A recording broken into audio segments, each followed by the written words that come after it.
The VO Meter, measuring your voiceover progress. Whether you're a veteran voice actor, just starting out, or don't even know how to set a level, we're here to help you avoid the pitfalls along your voiceover path to success. The VO Meter is brought to you by Voice Actor Websites, Voice 123, Studio Bricks, Global Voice Acting Academy, JMC Demos, and Sennheiser. The VO Meter is produced in part using Source Connect, made by source-elements.com. And now, your hosts, Paul Stefano and Sean Daly. How many times has this happened to you? You're listening to the radio when this commercial comes on, not unlike this one, and this guy starts talking, not unlike myself. Or maybe it's a woman that starts talking, not unlike myself, and you think to yourself, geez, I could do that. Well, mister, well, missy, you just got one step closer to realizing your dream as a voiceover artist, because now there's Global Voice Acting Academy. All the tools and straight-from-the-hip, honest information you need to get on a fast track to doing this commercial yourself. Well, not this one exactly. Classes, private coaching, webinars, home studio setup, marketing and branding help, members-only benefits like workouts, rate and negotiation advice, practice scripts, and more. All without the kind of hype you're listening to right now. Go ahead, take our jobs from us. We dare you. Speak for yourself, buddy. I like what I do. And you will too when you're learning your craft at Global Voice Acting Academy. Find us at globalvoiceacademy.com. Because you like to have fun. Studio Bricks designs and creates the highest performing portable sound isolation booths. Their professionally perfected acoustics enhances your performance and takes your recording to their maximum quality from your home studio. Forget about managing noise conflicts with your neighbors and family. Pursue your passion for voiceover on your own time and on your own terms. Walgreens, because it's flu season, and you live in a place with doorknobs and handrails and, people. We tried booking a vacation rental on one of those other websites. They don't always tell you everything. The stars take it to the red carpet. We are back live from the red carpet. California leads the way for change in America, and so does Kamala Harris. Rated M for mature. Claire Redfield. And who exactly are you? So, yeah, what hashtag should I use to describe a grown man in a tuxedo wrestling a goat? And prior to 1933, many of them belonged to a variety of political parties that were now outlawed in Germany. This is the story of how Q got curly. Quinn was crazy about curls. Curly fries, curly straws, curly-haired dogs.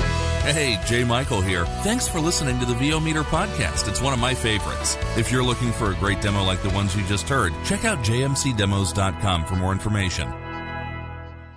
Hi, everybody, and welcome to episode 105 of the VO Meter. Measuring your voiceover progress. So it's been a little while since we've done an episode. Paul and I have just been really busy with the holiday season and all of that and the new year. But we had this idea to switch things up a little bit and do what we have affectionately call a piss fest. So, Paul, could you care to elaborate? Yeah, well, aside from the holidays and being busy, one of the reasons, honestly, I haven't wanted to do an episode is because I'm kind of nauseous from all the self-promotion and talking on social media, including us, and we've been guilty of it in the past, too. So I kind of put a self-imposed hiatus because I was sick of all the vomiting self-promotion all over social media. And that's what we're going to talk about today is how, in my opinion, it's become a bit of a cesspool, in not only just the VO community, but just in general, of self-promotion and people preening for likes and exposure on their content. I'm making air quotes. And I don't know how much more of it I can take, so we're going to talk about that today. Yeah, it's a really interesting subject. And in case you hadn't guessed, we're kind of focusing the argument on social media itself, because you see this idea that it's something we all need, right? You have to have an online presence. You have to be on all of the relevant sites like Facebook, Instagram, TikTok, LinkedIn, right? And it can be really overwhelming if social media is not something you really understand or enjoy participating in. It can be really discouraging to feel like you have this whole other world of quote-unquote social media marketing that you need to engage in. Yeah, and feel forced to do it. For instance, I've totally stopped commenting on people's birthdays, which I realize is a terrible hill to die on because some people probably enjoy that. And my own birthday is coming up in 3 days, so I'll probably become a complete hypocrite by looking at the things people post on my own wall. But I couldn't keep up with all the birthdays that Facebook was telling me I had to comment on for people I hadn't either talked to in years or don't even really know. There was this giant list daily of 10 to 15, and sometimes I would look at it and say, I don't even know who the hell that is. Why would I comment on their birthday? So I completely stopped doing that. I mean, I've had an account, or like say Facebook account for over a decade now, and I've built up I've got hundreds of contacts that I've met through VO because I was very excited to meet all the other professional talent I could, and some of those were VO idols of mine, like Patrick Fraley, for example, and so when you start, it'd be really easy to get enthusiastic and reaching out to as many people as you can, and I'm a friendly guy and I like to help people, so I did that. But like you said, it becomes such a there's birthdays every day, and then when it's your birthday, I get 500 happy birthdays. And years ago, I used to write back everyone, and now I'm maybe I'll do a single post to thank everyone, but it's so inundating, and it's so easy to lose time engaging with it. Yeah, I was just looking at my Facebook, only Facebook. I have 2,012 friends, and I've actually cut back a few in the recent days and weeks because, the reason we just talked about, I was sick of seeing their shit for the most part. And not people I'm friends with, actual friends, but just people, like I said before, I had no idea who they were. Their stuff was in my feed every single day, sometimes every hour, and I would just hit either unfollow or unfriends. But I still have 2,000 quote-unquote friends on Facebook, which is absurd. Yeah, it's nuts. And so kind of backing up a little bit, we kind of started this discussion because of a post we saw in the VoiceOver Pros group, which is moderated by Terry Daniel. He had the following thought.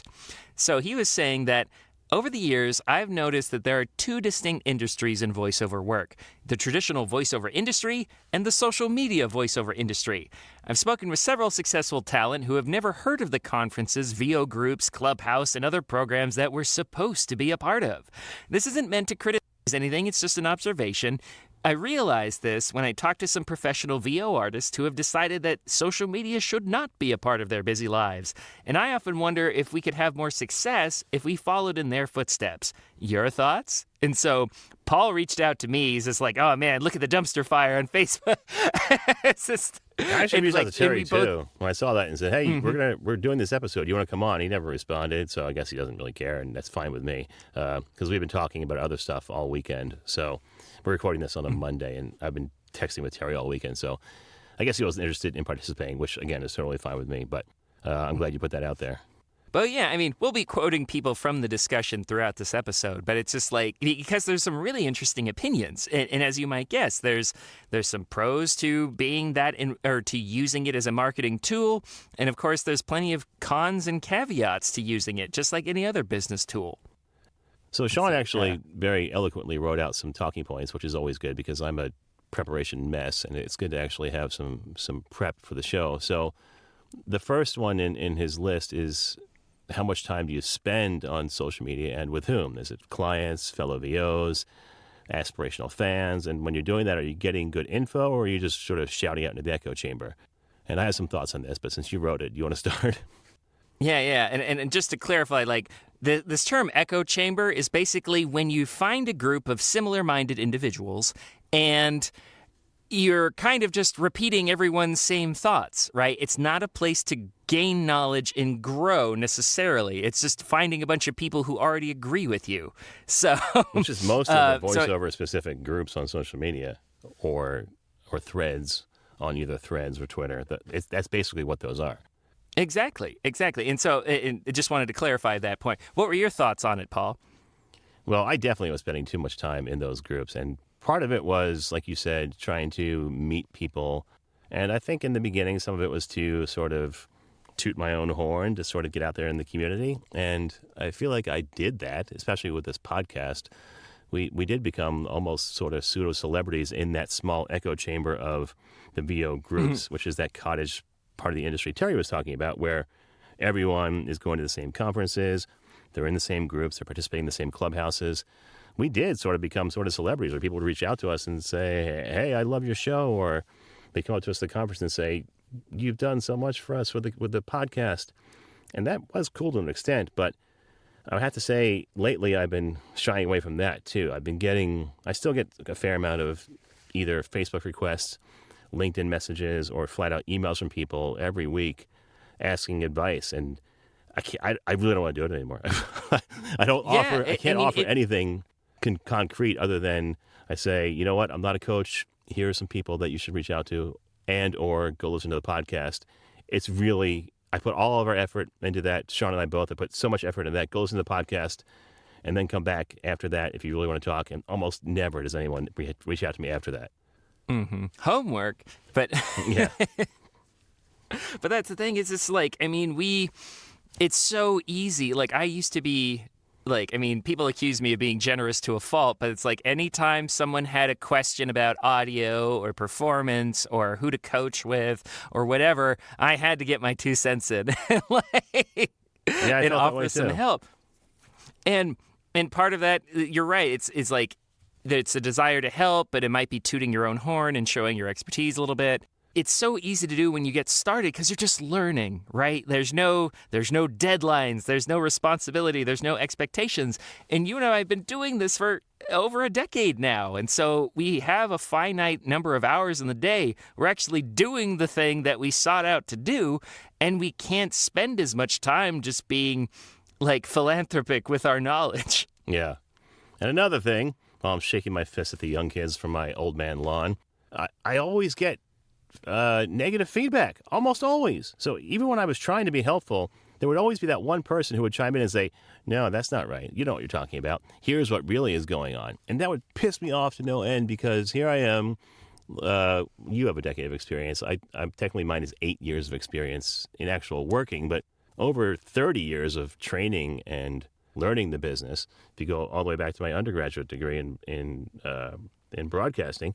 And then there's some newbie who has no idea what they're talking about saying, I'm wrong. And that would just be so frustrating. And that makes you just want to give up altogether. Mm-hmm.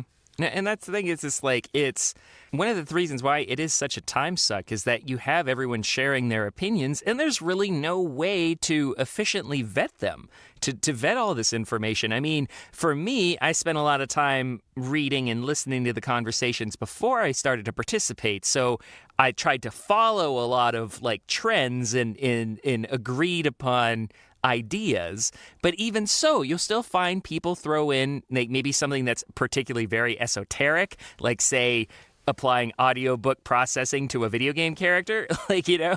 But again, it's like if you're new and you don't know what you don't know, you have no idea how to separate the wheat from the chaff. Yeah, and I guess this goes to your next point, the conscious versus unconscious use. So in some cases, I think it is conscious, where people really are on social media trying to make themselves look good. And then there's other times where people are meaning well, but they're either, I don't know how to describe, they're either not good at communicating or it doesn't come across well in print because you can't get body language and tone when you're just typing something out on the keyboard. Mm-hmm. And that's another, like you said, it's like we can't gauge intent or tone as well as we might be able to if this was an in-person or even in like a video call, you know. So that's another element is like, I think I understand what you're saying, but there's the room for misinterpretation. Yeah, and I get this a lot because even in person, people describe me as having RBF or resting bitch face. So most people think I'm just an asshole all the time, and to some extent that's true. Like people hate, maybe it's an American thing, but they struggle with bluntness and directness. Like, I mean, like you said, you immediately get accused of being a jerk if you cut to brass tacks with some people. Yeah, and I used to think that was a bad thing, but now that I have an 18-year-old daughter who's exactly like me, I think I raised her right. Keeps you humble, doesn't it? And it's kept her safe, honestly. Like she's alone right now at college, and she's living very well independently, hardly ever calls us, is doing her own thing because I raised her to be self-sufficient and doubting and smart, street smart. So I think that's a good thing. No, absolutely. I agree. So we mentioned some of the issues like that happen, like namely when you're confronted with all these differing viewpoints, there can be analysis paralysis and separating the wheat from the chaff and all the time that goes into that. But there's some other issues that can come up too. Like, and I admit I was a little guilty of this too, but it's like the amount of time I spent and the friends that I made before my career really take off, it can give you a sense of what I call the illusion of involvement, right? You're like, oh yeah, I participate in all these discussions and I'm at every clubhouse and I go to all the cons and rub elbows with all these people, but it doesn't really have any professional impact on me, you know? But I'm a sensitive little snowflake, so I can't deal with the idea that I'm not a pro VO yet. So, but again, it's this denial, this illusion that you're involved in the VO industry that you want to be in, but it's a superficial involvement. Well, here's where I'm going to play a little devil's advocate, actually, on this one, because I did the same thing, but maybe because I'm very good at networking, and I know it sounds really pompous, but it's true. I've always been good at building businesses locally, networking, but then also I took those same skills to the social network and then in-person conferences and trainings with VO. I have gotten a lot of referrals and direct jobs from all the people I so-called rubbed elbows with, both figuratively and literally, either from direct referrals, contacts to casting sites or production houses or agencies. So I have gotten a lot of tangible results. But I would argue you're doing the legwork, right? That's beyond just participating in Facebook conversations and stuff like that. That's networking, right? That's the pro side of this thing that we've been knocking for the last 20 minutes. But yeah, so networking is a separate piece, and you do have to put the effort in to make those results, yes. Mm-hmm. And I guess the illusion of involvement comes in with this idea of what you call parasocial relationships, right? So this is something that happens with content creators as well as freelance creatives, people who have communities, who have fans, things like that communicate and have a rapport online. So this fan base, this community, people can delude themselves into thinking they have a closer personal relationship with some of these people than they really do, right? So I just think what you're doing is great. You're getting to know people. You're letting people know about what you're good at, how you can help out, and you're leaving a strong enough impression that people are referring you to work. So that's very different than fanboying or fangirling out about someone and just be like, oh, I talked to so-and-so. I'm part of the VO industry, you know? Yeah. So there are people that I've met at every conference over the last 6 years, 7 years, talked to online, commented on social media with, have broken bread with, who have been in all these situations, and I feel like haven't made a lick of progress in actual voiceover. And it's a shame because they're talented, they have the knowledge, and if they had just put in a little bit more legwork, they could be light years ahead of where they are now and probably ahead of me too. And there's that time suck element, right? It's fun and easy to engage in these conversations and feel like you're making progress. But again, you have to ask yourself, is that the reality or is that denial? It is really tough. I mean, it's sales 101. You have to ask for the business. Even if the business is a relationship or a referral, you have to ask for the referrals. I have been blessed. Well, it was a lot of hard work and years of making no money, but I have had lots of sales training on how to make that jump from the casual conversation to the appointment or then even an actual sale or referral. But it can be really tough if you're not used to it. Mm-hmm. And so this kind of segues into our next point. And this is one of the really frustrating elements of this social media community is that VOs with debatable expertise and experience are selling to other VOs as self-proclaimed gurus, right? So maybe they don't have a lot of experience, maybe they don't have a recognizable career, but they're still offering classes, workshops, webinars, things like that, and selling themselves as an expert, as a guru, right? So I know this has rubbed me the wrong way. I know it's definitely rubbed you the wrong way. So tell us about it. Yeah, again, it's a bit of a double-edged sword because I've done both. I've been a presenter at conferences, and full disclosure, I will be a presenter at One Voice USA this summer, although maybe not after this podcast. We'll but see. I'm set to be a presenter on live announcing, which is something I do have some expertise in and I've done a lot of. But your mileage may vary. So I think there are instances where there are discernible skills that you can teach, even if it's not specifically about a specific VO skill.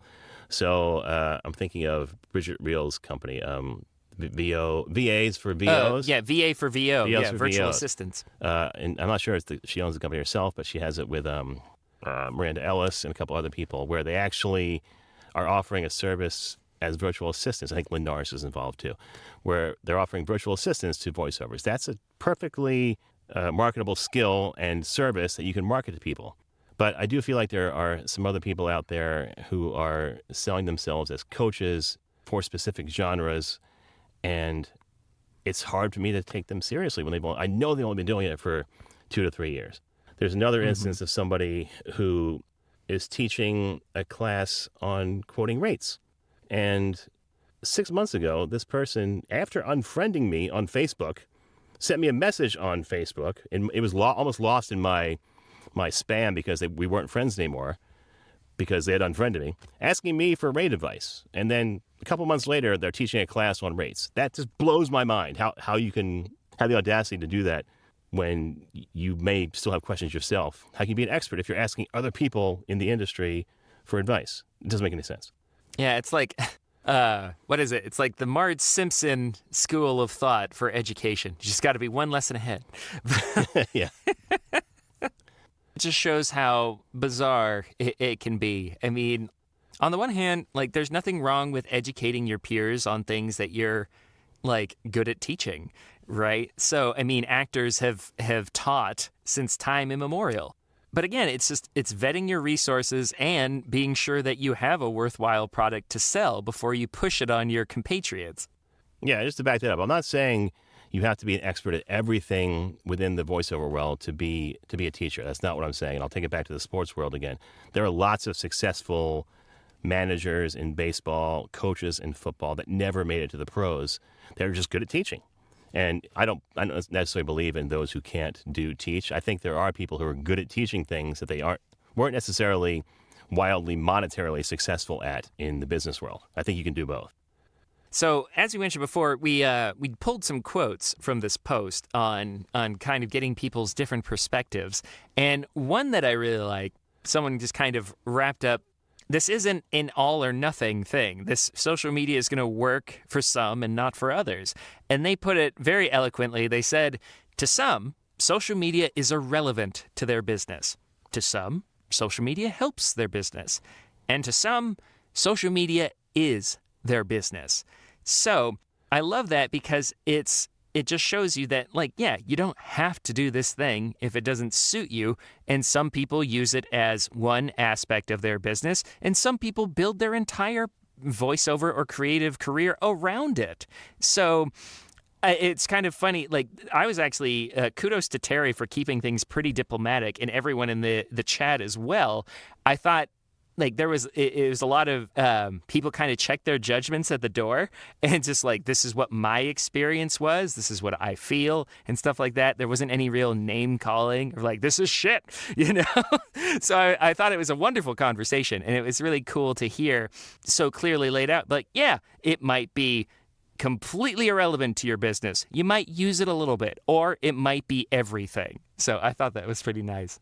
Yeah, and then along those lines, another person, someone who I've actually become really good friends with just from meeting online and then again at a conference. So there are benefits, but they said if social media feels like extra work and drains you, then why would you engage? But if it feels like a creative outlet and a place to make connections, then of course you would engage, right? So I feel like this person does it right, both in their words in this post and then in general. Just like I said, we've become pretty good friends. And that's something, like, you do see a bit of a generational gap in some of the responses, I will admit. But that's fine. It's just people are aware that how much the industry has changed in the last 20, 40 years, right? And for some people, the internet wasn't necessary to their career. They put their feet to the pavement, right? And they shook hands and like went to the agencies and built a career that's still going strong, right? But we are often fond of saying that the advice that worked 5, 10, 20 years ago doesn't apply to modern voice talent. And another consideration, too, is that people who are casting are much younger now. So they grew up on the internet and they grew up on social media. So they don't know other avenues of communication. And they're going to look for talent on the avenues that they are familiar with, like be it Twitter, now X, Discord, Facebook, Instagram, or a combination of the above. Yeah, and that's only going to get worse because I mentioned the kids I have, the teenagers have no idea how to even make a phone call to people. Yeah. Like memorize a phone number? Are you kidding me? And then to actually call somebody, and like I call my kids sometimes, and they don't even say hello. It's just dead air. I'll say, I'll dial the number, and then I hear is, shh, hello? Are you there? Say hello when I call you. This is when I'm talking to my sons or daughters. So it's only going to get worse with the disconnect between old ways of communicating and new. So, as we said before, it's not all negative. I mean, it is a tool like anything else, but it's a potentially time-sucky, dangerous tool that you need to consider. Kind of 2 points that I wanted to catch on. Like, I sort of talked about this before, but someone kind of expanded on Terry's input about there being only 2 industries and proposed a third one, where it's a group of people who spend all their time on social media, go to all the conferences, but never work. They may get coaching, tech consults, and marketing training, and they're probably even good enough to book. But they get stuck in this weird comfort zone where everything is purely theoretical, but somehow satisfies them.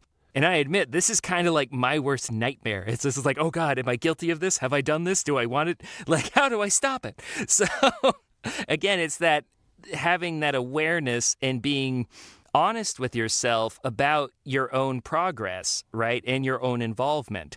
So, as we hinted at, it's not all negative. There are some positive benefits to social media. And we liked how one gentleman stated it like this: thanks to social media, I've had the good fortune to meet literally hundreds of members of this fine group, and even some VO people who aren't in this group. So even if it brings me no business whatsoever, it's still worthwhile to me. And Paul, I know this one really resonated with you, so I'd love you to talk about that a little bit more. Yeah, I've made some lifelong friends from social media that I still have never met in person, and quite a few that I've only met once or twice. You come to mind. we were quite good absolutely. friends. I mean, that's how we met. Like, I mean, it was through the VOBB, right? The VO Bulletin Board, Yeah. and my participation, because I was very vocal on Facebook and stuff like that. You're like, oh, this guy might be a good candidate for a co-host. Yeah, and you were in Japan at the time when we first started. So when I first met you, and we started the podcast once you had moved back stateside, I think. But yeah, in 2016. We talked for like a whole year before we ever met in person, and I thought we were pretty good friends even before that. So there's that. Heather Masters comes to mind. She lives in Alaska. I've met her exactly twice, and we're still good friends in real life, I mean. Our whole VO accountability group was we had people at every corner of the U.S. Yeah, and even in business, I met my current employer who I work with part-time, Twin Flame Studios. I met those owners on Facebook. Still have never met in person after 6 years of working with them. And amazing. And that's a tangible result of meeting somebody on social media, developing a relationship, and working with them. And all of my agents, except for 2, I have never met in person. I've had at different points up to 8. I think I'm down to 6 maybe. I've kind of lost count. But I've only ever met 2 in person. And they still send me auditions. So you can get results. You can meet lifelong friends and make a career out of this. All are positive things that can come from being on social media. Just chill a little bit. Like, don't tell me everything you're doing all the time. The biggest thing is like selling to your colleagues, right? So there's nothing wrong with just selling with people who might benefit. But like it's again, you might be selling to people who have no need for what you're selling and are far beyond like what your career will ever look like. So you just have to be conscious of your audience. Yeah, that's all I'm saying. So great points. And that's I love this. The gentleman who made that quote about just the friendships that they've made. I luckily have met them in person, and we talked about the same thing too. So it really is, in other words, like, what is this good for? It is good for community building, for building a network of like-minded people and stuff like that, as long as you kind of curate that and you're not part of every group and you're vetting the information that you see and stuff like that before jumping into every discussion and giving your 2 cents. But as Ben Franklin said, all things in moderation, both in person and online. Do it that way, and I think you'll be fine. So we're going to keep participating, maybe a little bit less than before, but we're still out there. I still make comments every once in a while. They're usually shorter, and sometimes it gets me in trouble. Like someone will say, "This is a good microphone," and I'll just say, "No." I don't expand you on it didn't at all. justify your like with a lengthy paragraph. Yeah, frankly, it's usually because I'm busy and I'm trying to multitask. But every once in a while, I'll send out a more eloquent response and help people. But like I said, all things in moderation. Definitely keep listening to us if you feel like it after this. Who knows? Come see us at the conferences if we're still invited. And we'll hope to connect in person. It's like we want the podcast to be like our mouthpiece, and we don't want to dilute our potential impact by answering a bunch of minor or individual conversations, and we can just have this one resource that people can go to, It's why I made my resource document, because I was tired of saying the exact same thing literally every day. If you want to be a guest, by the way, please reach out to us. You can reach me, Paul, at paulstefano.com. Or Sean Daly at sean@dailyvo.com. We'd love to have you on as a guest, even if you don't consider yourself a famous person in the VO world or don't think you have something to offer. You probably do, and we've had guests on who are just starting out in their career often in the past, and we'd love to do so again. Absolutely. Like we said, the way to enter this industry, there's no one size fits all, and people are finding new ways to do it every year. So we want to hear your story. Hey, Paul, did you know Voice123, the largest online marketplace for voice actors, just celebrated its 20th year anniversary? Whoa, really? That's amazing. Doesn't really surprise me, though. I've used Voice123 since the beginning of my career. I remember way back in my first year where I booked a job as a hypnotist. I actually got to say, "You are getting very sleepy," on a radio ad. The whole thing was super easy. They even paid me right away for the audition and said that was all they needed. I've been a member of Voice123 for years as well. I've always enjoyed their upfront policies, ability to contact clients directly, and their commitment to the voiceover industry. Totally. CEO Rolf Veldman has appeared on the show before, and in every interaction I've had with him and the company, I felt a sense of trust, like they really care. Well, if you want a great place to find your VO niche and find yourself as a voice actor, visit voice123.com for more information. Now, VO Meter listeners can also get 15% off premium tier memberships. For more information, visit our website and click on the Click Here to Save 15% banner on our sponsors page. Voice123. Speak for yourself.